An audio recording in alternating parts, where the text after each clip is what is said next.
had this passion to create and passion for color and patterns since I was a little girl. I always loved color, putting different color combinations that are not very normal.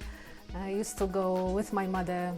She used to drag me to the local market where they used to sell remnants of cloth and textiles, and it used to be one of my things to look forward to as a little girl. We're talking like 6-7 years old, or even a bit older, to put different patterns and color combinations together.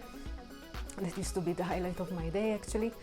And then I used to go home and try and trace them, try to replicate them, always wondering, my goodness, I wish one day I could also do my own colors and my own patterns.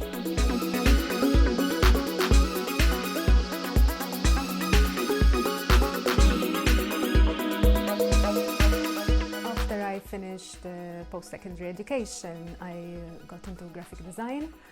At that time there were no computers even, so I taught myself graphic design. I'm self-taught in everything that I do, actually. And worked in graphic design for a number of years, both locally and abroad.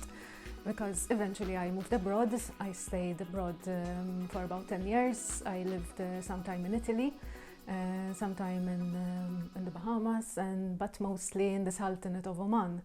I stayed there for about 6 years, and this was a very enriching experience because it helped me appreciate color even more, because the traditional attire of the Omani woman is very colorful and full of patterns. So I was really in my element.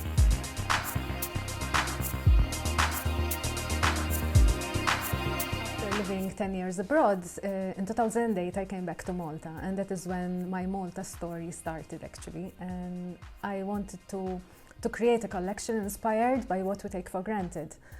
When I was abroad, I was being asked a lot about my country, what we do, what we speak. So I was finding myself actually being more aware of what I also was taking for granted. My first collection of ink drawings, in fact, depicted people talking, the Protesta procession, the bakemen, the Maltese facades, the Maltese styles, for which I always had a passion since I was a little girl. I used to trace them and try and different patterns, combinations.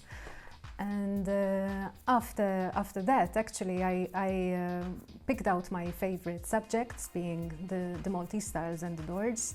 And I wanted to expand on the collection. I felt I was on a kind of mission, especially when it came to the tiles, because at that time, I'm talking about 10-12 years ago, nobody was taking care of these Maltese tiles, which for me are unique because they are handmade. And I was seeing the older houses being pulled out, and I used to go around, salvage them, take photos, and try and document as many of them as I could. I still do, actually. Now I have a collection of about close to 400, I would say, different patterns, and still counting. And from these patterns, eventually I created a collection that people can enjoy every day, for products that people can enjoy in their everyday life, you know, be it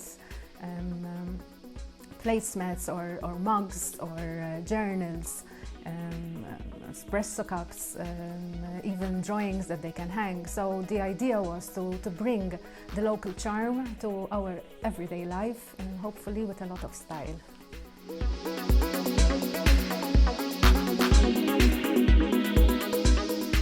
What you see here today is actually a collection of 13 years of very hard work. And as I look back over these years, I realize there's been a progression. So first started with ink drawings, drawing the tiles, then drawing the doors, which came about when I was looking for my own home, actually. And eventually the wrought iron collection came about because I started noticing a lot the wrought iron designs within our homes, the facades, the doors, the windows, the balconies. And this year, actually next month, I will be launching a new collection that is going to combine both the tiles and the wrought iron designs together. I won't say much because you need to keep watching the space, and I hope you enjoyed what I had to say, and I thank Colors of Malta for visiting my studio today.